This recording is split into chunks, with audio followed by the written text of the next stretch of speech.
The diagram is a representation of a robotic arm that can move in a vertical plane. The point P is fixed, and so are the lengths of the two segments of the arm. The controller can vary the angles alpha and beta from 0 to 180 degrees. So this angle alpha can vary from 0 all the way to 180. So alpha is measured anti-clockwise from the positive x-axis. We could take this to be the positive x-axis. As for beta, it can vary from 0 to 180 degrees. So presumably beta is 0 when R is on the line joining P to Q. When the two arms are together, they can actually coincide. So when R is here, beta is 0. And the maximum angle that beta can have is 180 degrees. That's when the robotic arm is fully opened out. That's when R is up here somewhere. Okay, I can't show it on this picture, but okay, so we are given that PQ is 20 centimeters and QR is 12 centimeters. We want to determine the values of angles alpha and beta so as to locate R, the tip of the arm, at a point that is 24 centimeters to the right of P and 7 centimeters higher than P. So we want angles alpha and beta that give us this configuration here. Now we can see that alpha is made up of two angles, this angle plus this angle here, so we need to find each of these angles and then add them together to get alpha. So let's call this angle here theta. We can see that in this right angle triangle, the tan of theta is opposite over adjacent. That's 7 over 24. If we solve this, we get theta equals 16.26 degrees. Now, how do we find this angle in here? Well, next we should look at the triangle PQR. We have two sides of it, and we can find the third side of it, because the third side of it is the hypotenuse of this right angle triangle. So we can use Pythagoras. The hypotenuse is the square root of the sum of the squares of the two short sides. That works out to 25 centimeters. Now we have three sides of a triangle. That means that the triangle is fully specified. You might remember one of the conditions for congruency of two triangles is side, side, side. If two triangles have the same sides, then the two triangles are congruent. So there's only one triangle that has sides of lengths 20, 12 and 25. So that means the angles are fully specified. So we can find the angles using the sine rule or the cosine rule. Actually, we have to use the cosine rule because we've no angles. We don't have any of the three angles. So let's start by getting angle beta. Now, as you've seen before, I call an angle that we're looking for capital A. So if this is the angle that we're looking for, small a is 25. Then small b and small c are the other two sides. It doesn't matter which you call b and which you call c. I'll call this one b and this one c. So here's the cosine rule. Plug all the values in. What's missing is capital A. We've done this before. Work this out. You get minus 81 over 480. The inverse cos of this quantity is 99.7 degrees. Now we round this to the nearest degree. It's closer to 100 than to 99. So we write down 100 degrees. Next we are going to find this angle here. Because if we know this angle, we can add it onto theta to find alpha. Ultimately we want to get alpha. Now we know that beta is 99.7 degrees. We could use the sine rule to find this angle here. If I call this angle capital A, we always use the letter A for what we're looking for. Then small a is 12 and B and C are the other two sides. I call this one B and this one C, it doesn't matter. So, we have A over 12 over sine A equals 25 over sine 99.7. We don't actually need this here. Although we could use the cosine rule again actually. We could say a squared equals b squared plus c squared minus 2bc cos a. But I'll use the sine rule. So this angle here would be capital B opposite small b. So a over sine a, that is 12 over sine a, equals b over sine b. That's 25 over the sine of 99.7. Now I won't go through how to solve this. We've done this before. If you solve it, you get 28.24 degrees. So at last we can get alpha. We just add theta onto A. So there's theta, there's A. We add them together we get 44.4 degrees. To the nearest integer, the whole number, we get 44 degrees. In setting the arm to the position described in part A, which will cause the greater error in the location of R? An error of 1 degree in the value of alpha, or an error of 1 degree in the value of beta? Now, we will start by varying angle alpha by 1 degree, but we will keep angle beta fixed. So imagine, first of all, that beta is fixed, but alpha changes by 1 degree. So alpha is the angle between the positive x-axis and the line PQ. But varying this angle alpha by 1 degree will also vary the line joining P and R by 1 degree. So we're also varying this angle here by 1 degree.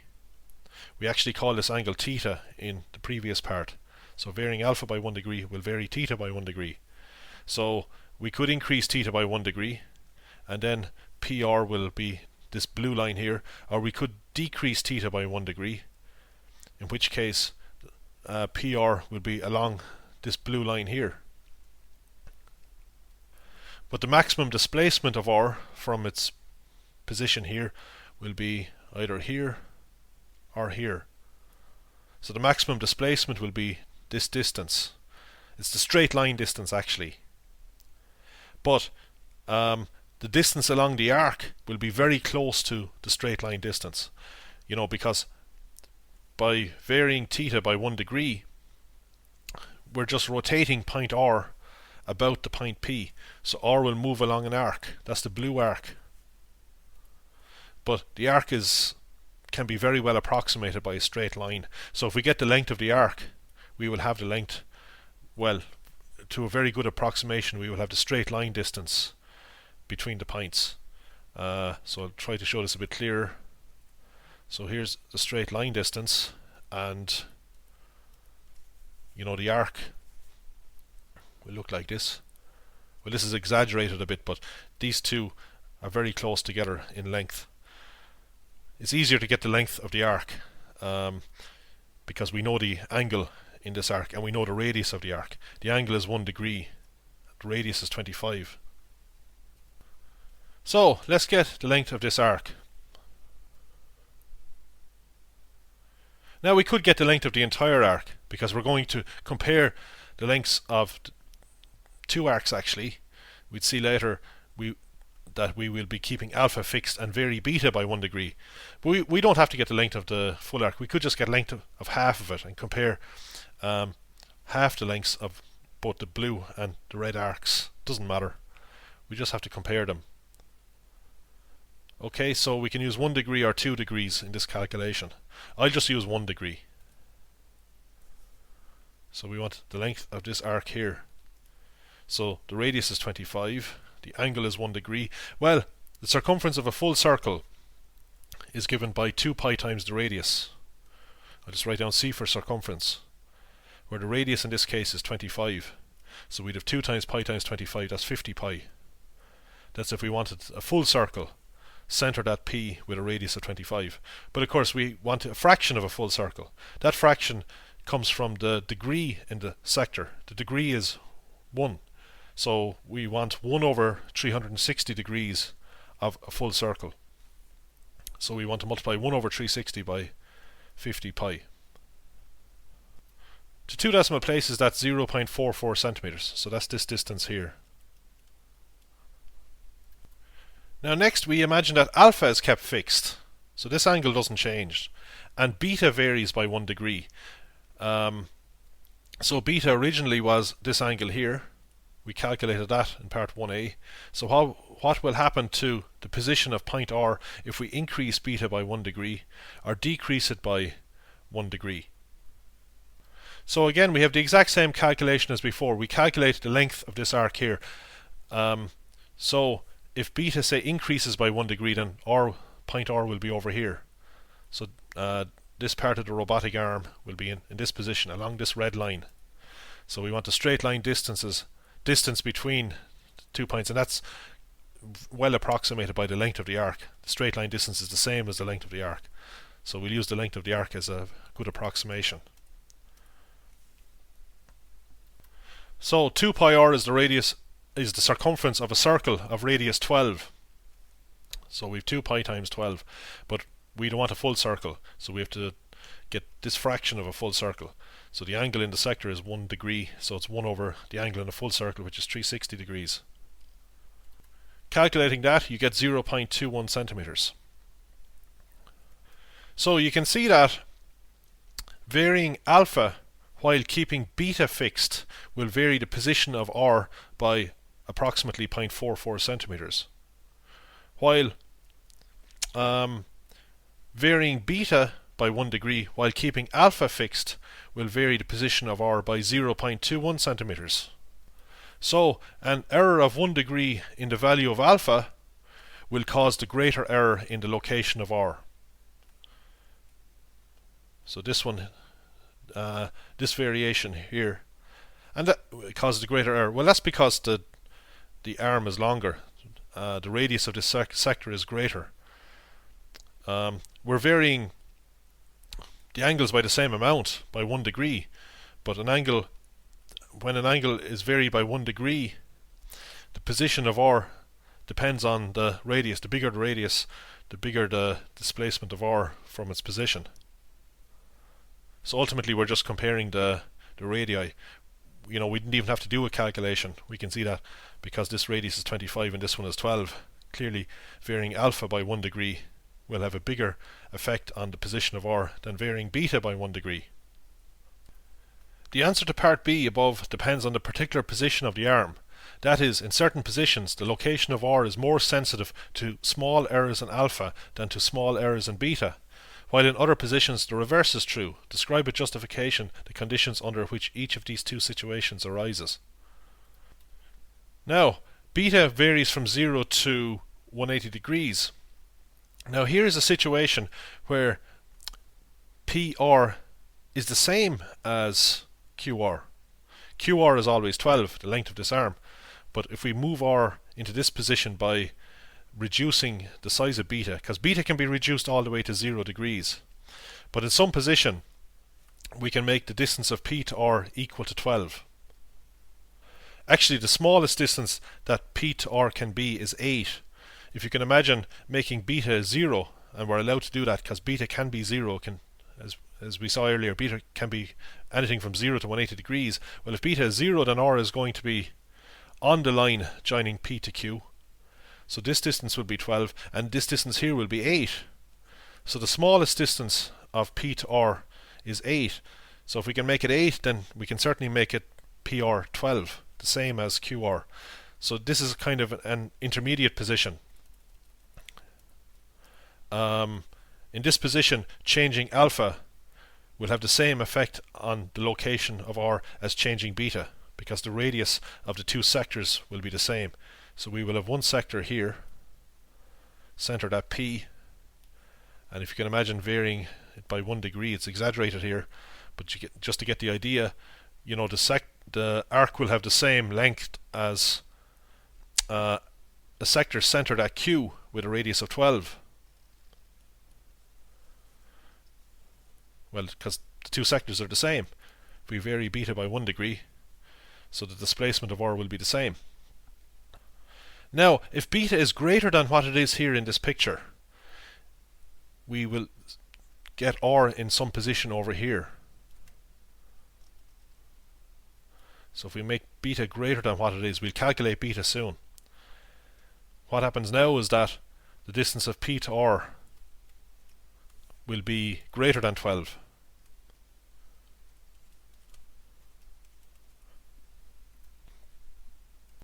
And if the distance of P to R is greater than 12, then varying alpha will have a greater effect on the position of R.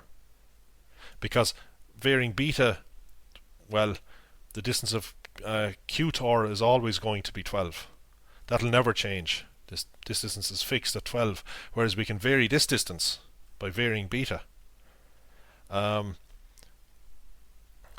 So we want to find this value of beta. This is the limiting case, where varying either angle alpha or beta will have the same effect on the position of R. So that's what we're after in this question. Now this is quite easy to solve because we have the three sides of the triangle. So this triangle is fully specified. Now we can find this angle.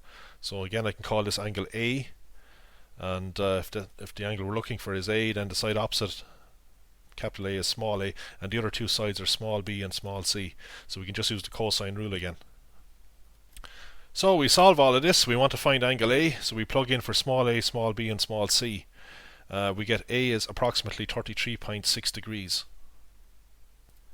So if we make beta more than 33.6 degrees, then varying alpha will have a greater effect on the position of R. That's because the distance of P to R will be more than 12. So when beta is more than 33.6 degrees, as I've said already, then the distance of P to R will be more than 12, which means that varying alpha will have a bigger effect on the position of R than varying beta. Varying beta by 1 degree will vary the position of R along a sector of radius 12. So this sector will always have a radius of 12, whereas the sector with PR as radius will will have a radius that depends on what beta was to begin with. So the radius here will, if the radius is greater than 12, well then varying alpha will obviously have a greater effect on the position of R than varying beta. So basically the idea is that this sector remains with a constant radius of 12, whereas the radius of the sector PR, that this radius will vary. It can increase if beta increases. So here I've just written down what I said, and the opposite is true, of course. If beta is less than 33.6, then the location of R will be less sensitive to small errors in alpha than beta.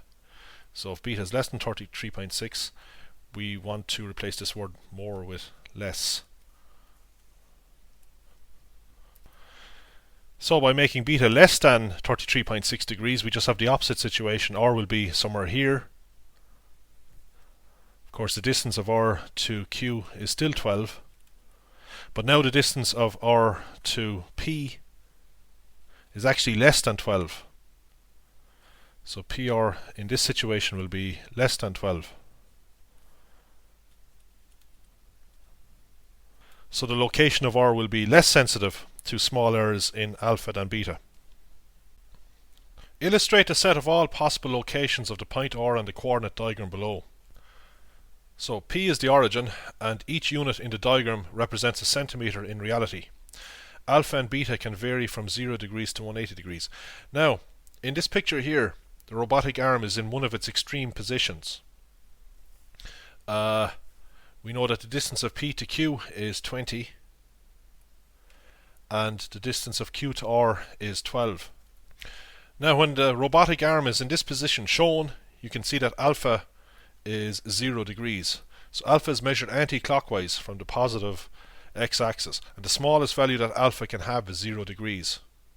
So we can't have PQ appearing down in this quadrant here. PQ, when the robotic arm is in one of its extreme positions, is lying along the positive x-axis. However, we can rotate R about the point Q. Now in this position here, beta is 180 degrees, but we can make beta less than 180 degrees. We can make beta go from 180 degrees down to 0 degrees. Now what happens if we do that? Well, R will rotate about be rotated about the point Q. So R will move along a semicircle of radius 12. So R will eventually end up here at this position. That's 20 minus 12, which is 8.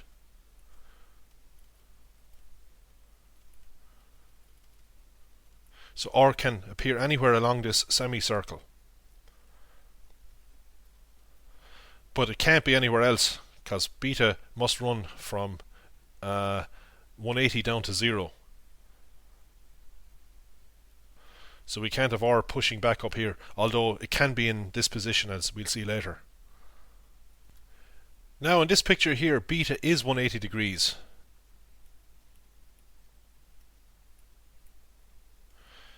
and alpha is 0 degrees.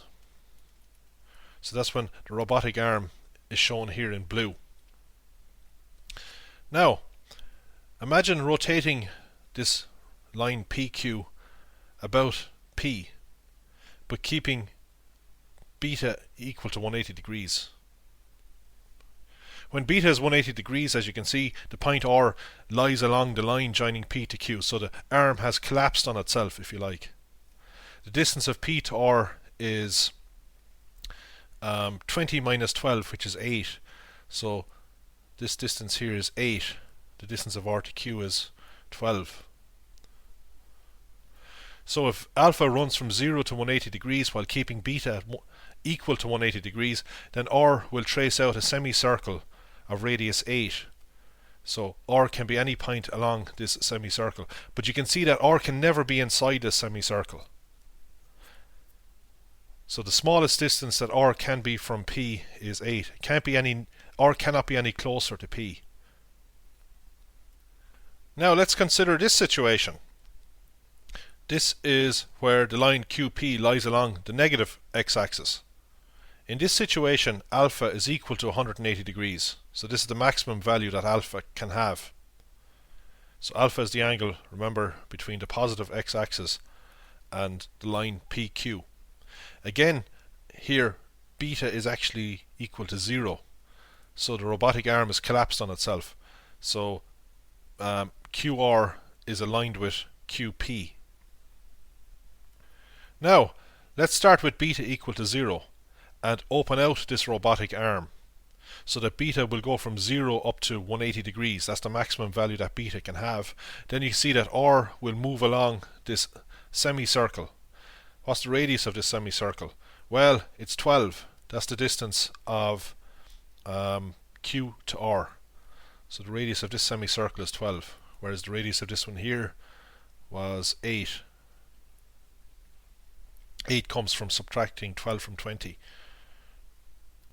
Now the point R can never actually be inside this semicircle,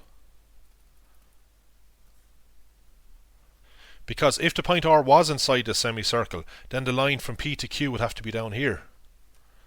You know, if we wanted this to be 12 and this to be 20, then alpha, this angle measured anti-clockwise in the positive x-axis, would have to be more than 180 degrees if we wanted R to appear inside this semicircle. But alpha, as we know, has to be less than 180 degrees, less than or equal to 180 degrees. So we know that R is never going to appear inside this semicircle. Now at last we can put everything together and show the region that R can appear in. It can only appear in this shaded region here. So the dotted line, the dots indicate extreme positions for the point R of the robotic arm. But of course we can vary beta in such a way that R can appear anywhere in here, and of course vary alpha. Notice that R could even appear, say, here. And if we collapse this arm onto the other arm, then R will be here. And this distance is 8. This radius is 8, and the distance of here to here is 12. So from here to here is 12, and from here to here is also 12. So R can actually appear anywhere between these two semicircles, but never inside these two semicircles. Of course, R can appear down here as well, but for R to appear above this dotted line, this dotted semicircle, then angle alpha has to be more than 0 degrees. When alpha is 0 degrees, as we've seen already, then R is going to appear on this semicircle.